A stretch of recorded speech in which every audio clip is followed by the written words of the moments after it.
Welcome on into the Cougar Tracks podcast, powered by KSLSports.com. I am your BYU insider, Mitch Harper.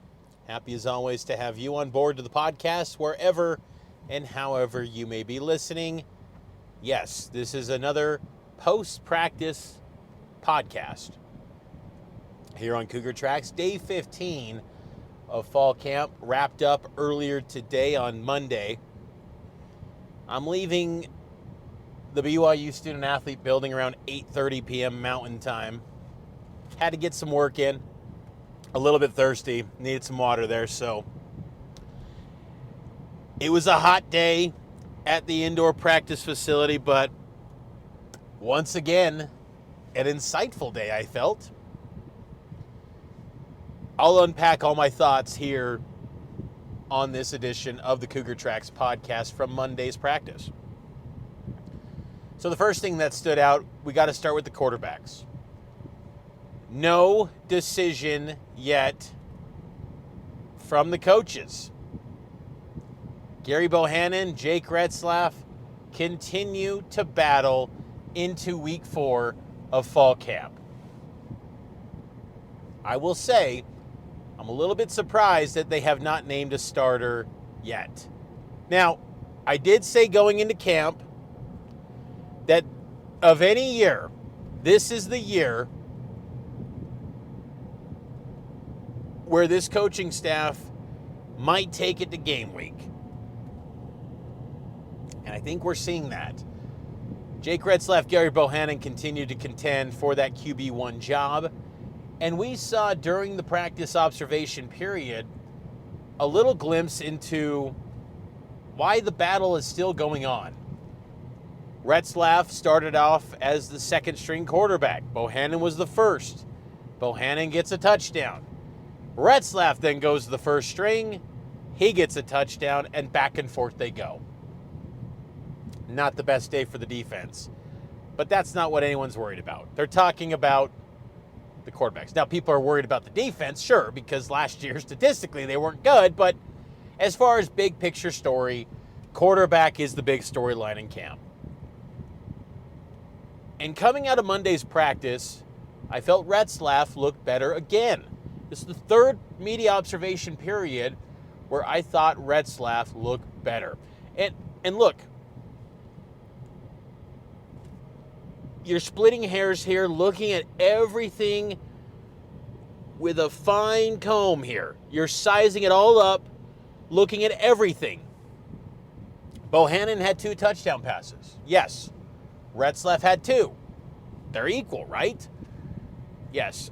But the 2 touchdown passes for Retzlaff felt and looked a lot more impactful and big play, wow-inspiring moments.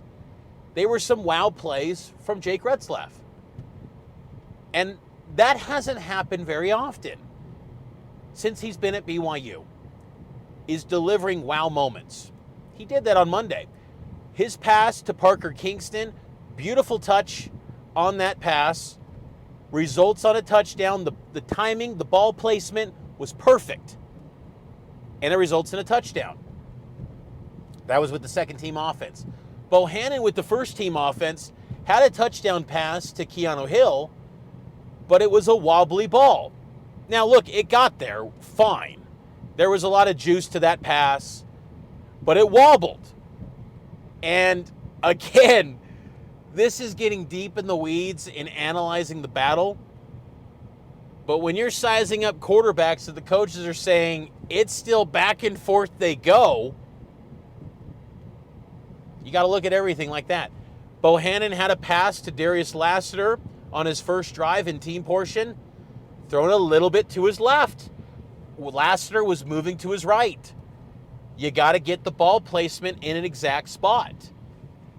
This is a common theme, I think, with these quarterbacks. They'll give you some great. They'll give you some mid. And they'll give you some bad. We haven't seen much bad during fall camp. And that's been good. What's it going to look like, though, in a game? That's still anyone's guess.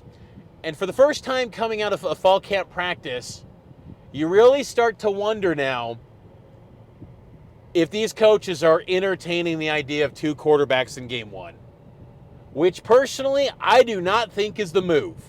To me, you go with a quarterback to start it off, let him have the reins, and I've said all along, if he's got a bad quarter, a bad half, yank him.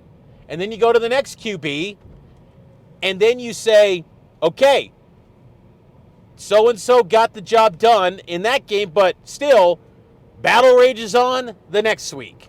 Is that ideal? No. But I don't think it's perfect to then say you're going to play 2 guys. You absolutely don't want to do what BYU did in 2010, where you go every other drive with Riley Nielsen and Jake Heaps. Even Bronco Mendenhall later that season admitted that that was the wrong move. It worked itself out because Riley Nielsen got an injury against Florida State, but that is not the route to go. And it was interesting, the commentary from both Kalani and Aaron Roderick, that they didn't shut the door on that idea. Now, Roderick said, I don't want to do it, but it could happen. And I'm paraphrasing again. I'm driving, hands on the wheel, microphone clipped to my shirt. And Kalani believes that he's got quarterbacks that they can win with, 2 quarterbacks. And I will say this, too. Kalani feels a lot better, it seems like, by his commentary about the quarterback situation this year than he did last year. He liked what Keenan Slovis was putting out there in practice, and for good reason. Keenan looked good in practice. But there was still this feeling of, well, what if he went down? What if it goes south? You got no other options. And that played itself out, and you didn't win a ball game after Slovis left. I do believe BYU's got 2 quarterbacks that they sincerely feel like they can win with. I do believe that. I don't think it's a total lost cause. They've got no quarterbacks. But to entertain the idea of going into a game and playing 2, that to me is just not the move. Name a guy, let him play. And again, if with it being so close,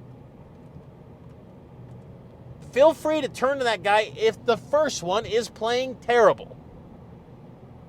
Because terrible did exist a lot of times for BYU's offense last season. And I don't think they're fully immune from avoiding terrible drives, terrible quarters. Will it happen against Southern Illinois? I would hope not. But if it does, do not be afraid then to pull the trigger or pull the lever and say, go into the next guy.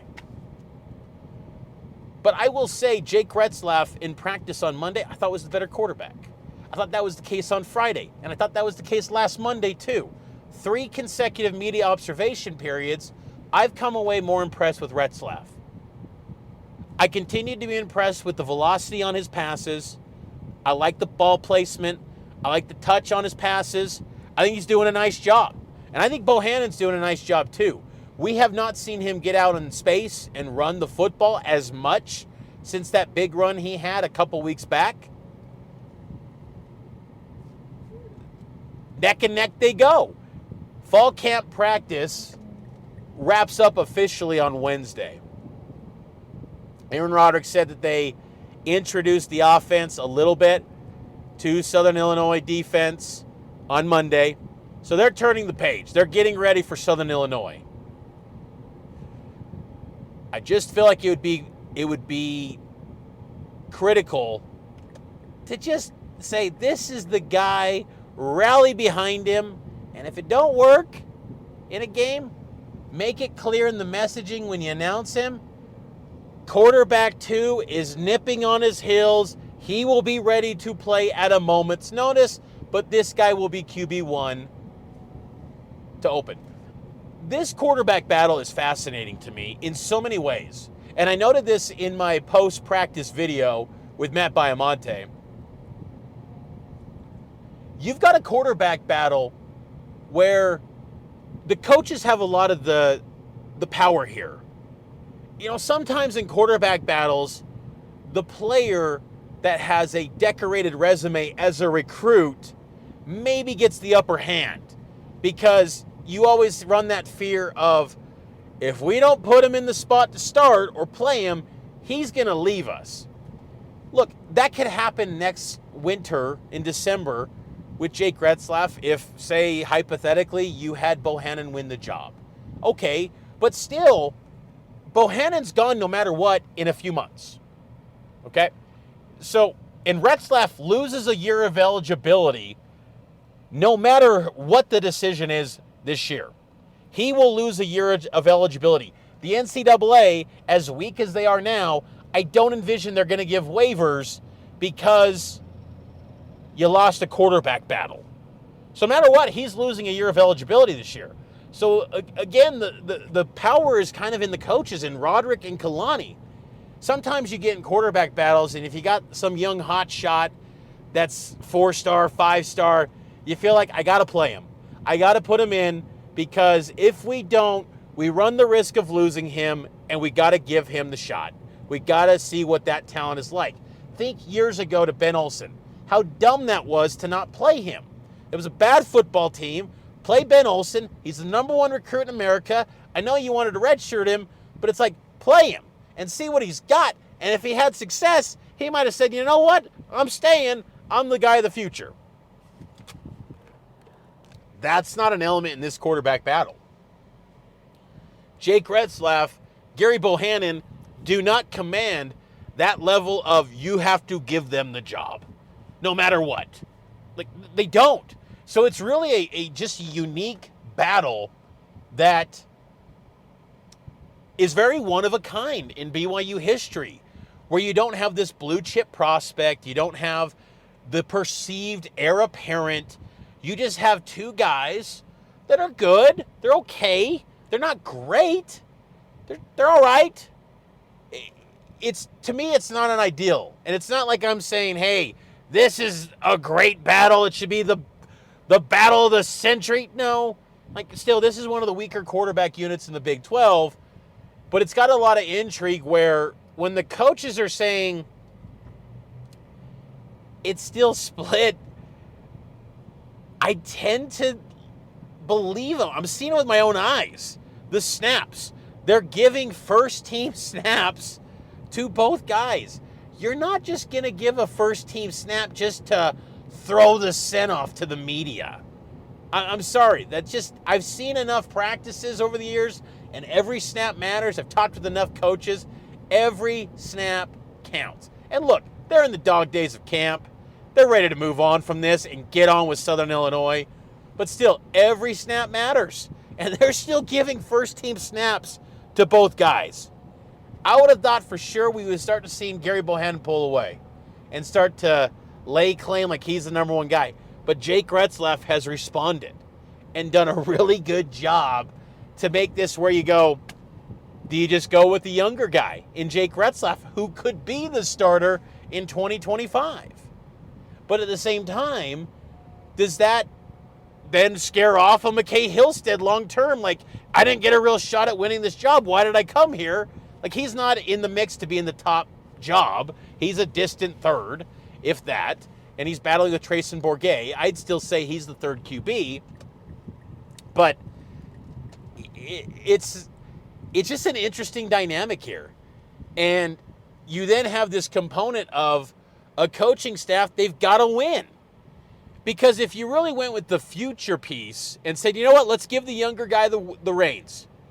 Okay, that's also a move where you have full security that you are back no matter what. Now, some would say Kalani's got that. Does Roderick? I don't think so. Aaron Roderick can't afford to go 5-7 and feel like he's back as the OC. Because if BYU goes 5-7 and Kalani just keeps it status quo, people are probably going to want Kalani canned. So it's not one of these deals where you can just assume, okay, both things are equal, go to the younger guy. It's not that simple, because you got a guy in Gary Bohannon who's then the one quarterback in the Big 12 conference who's won the Big 12. Him and Cam Rising are the only two quarterbacks in this league who have won a Power 4 conference. That's it. And you just toss that to the side? I don't know. If they're both equal, why not go with the guy that's got the experience of doing it in the Big 12 and has won games? I can see it on both sides. My personal opinion, I would give a slight edge still, a sliver edge to Gary Bohannon. Because he's the senior, because you know what? Why would you take him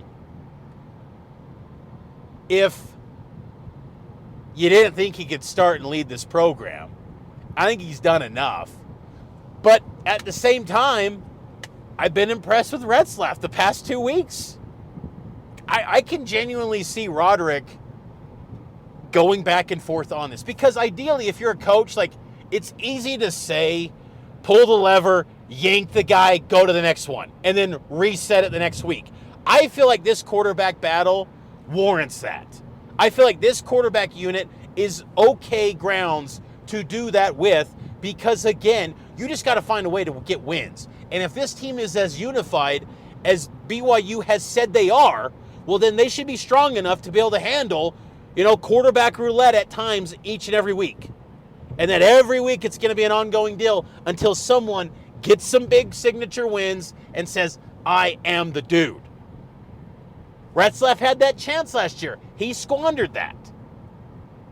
Let's see Bohannon try to get those big wins. And if he doesn't perform well, go back to Jake. Or keep rolling with Jake, and Bohannon's there on a moment's notice. Down the road, BYU has got to get into a place where they have a hierarchy in that quarterback unit, and they're getting bona fide studs at the high school ranks. They cannot continue to live in this transfer world, because as intriguing as this quarterback battle is, it's still not ideal. It's not. You want to have stability at the quarterback position. BYU doesn't have that. And that lends itself to where, what is the ceiling for BYU in 2024? I've always pointed to get to 6 wins. Get to 6. And if you don't, well, then tough decisions are going to have to be made. And the quarterback position is critical to delivering a successful season. There are not many teams in college football that have bad quarterback play and go to the postseason. There's just not. You've got to have good quarterback play. And I think BYU's got enough to get to 6. But do I think they're just going to blow the doors off some Big 12 teams in the process to get to that 6? No. They will have some close, tight margins for error. Quarterback battle rages on. Week 4, fall camp wraps up later this week. Other observations from practice on Monday. Retzlaff, who started off with the second team, had a really nice pass over the middle to Cody Hagan. Cody Hagan looked like he secured it, but Marcus McKenzie, cornerback, he made a play on the ball, knocked it out of Cody Hagan's hands, and created that pass to being a incomplete pass. Nice play by McKenzie, who again has been kind of out of sight and out of mind in that cornerback battle. But remember, he was someone last year, early in the season, he was the star special teams gunner. But even Jay Hill was like, this guy's going to be special for us. He's just been dealing with injuries that have prevented him from playing much. But when he does get a chance to compete, he makes a play. And I think that's kind of the theme with someone like a Marcus McKenzie. Some faces in the crowd at practice on Monday. Saw Isaiah Kafusi, former BYU linebacker, former BYU defensive end Bronson Kafusi. And I was thinking to myself, man, if BYU had a Bronson Kafusi, oh man, Tyler Batty should be that. He should. But as Kelly Papinga has noted, it needs to be more than just a one-man band. It needs to be multiple guys to help create the pressure for this BYU defense. First-team cornerbacks, going back to that position group, Jacob Robinson and Mark Collins. Collins wearing a big knee brace as he works his way back from the ACL injury that kept him out all but 2 games last season at Weber State. But again, Collins to me is the leader in that group. And the only thing that's held him back is just working his way back from injury. But as far as knowledge of the playbook, the feel, the instincts at the cornerback position, the trust factor that they've got there, Mark Collins is going to be good enough to give it a go and play week 1. I feel like he's the starter. Him and J-Rob, and then Maury Bamba is that third guy. And if the snaps are split between him and Mark Collins, I'm okay with that. I think Maury Bamba has showed well to earn that level of contribution to this BYU football team. He's done a really nice job in camp. Austin Leausa, primarily of the first team right guard. So maybe we're seeing a little bit of separation there between Leausa. Up until today, it was pretty much back and forth with Makasini and Leausa. The coaching staff said that the battle continues there, but I'm now giving a slight edge to Leausa from Southern Utah. I thought those were notable snaps coming today during Monday's practice in the media observation window. Weston Covey had a nice catch from Trayson Bourget earlier today.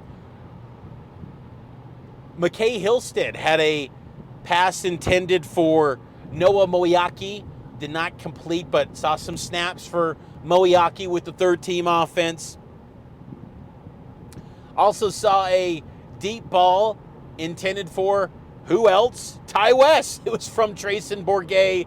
Ty West, I swear, the Crimson Cliffs high school standout, a preferred walk-on. He's made a name for himself as a deep ball threat in fall camp, so good on Ty West. He's been a factor in fall camp observation periods as the deep home run guy in that third team offense for BYU.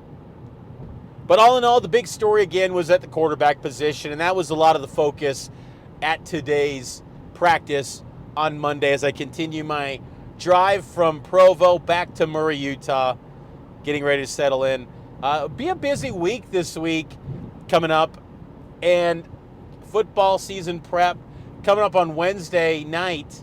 Be on the lookout. Myself and Steve Bartle, the new Utah Utes insider for KSL Sports, who I'm excited to have on board because there's finally going to be some collaboration between the BYU and Utah beats. But we're going to do an Instagram Live where we're previewing the BYU and Utah football seasons and also talking some Big 12 football as well. And I have a feeling Steve and I might disagree on our picks for the 2024 season, but we shall see. We don't know yet. I don't know his picks officially, but I have a feeling we're going to disagree a little bit. So be on the lookout for that on Wednesday. Going to have a lot of content coming up this week on KSLSports.com. Going to be rolling out BYU football content. Of course, more content on the quarterback battle. Also, more content on BYU basketball.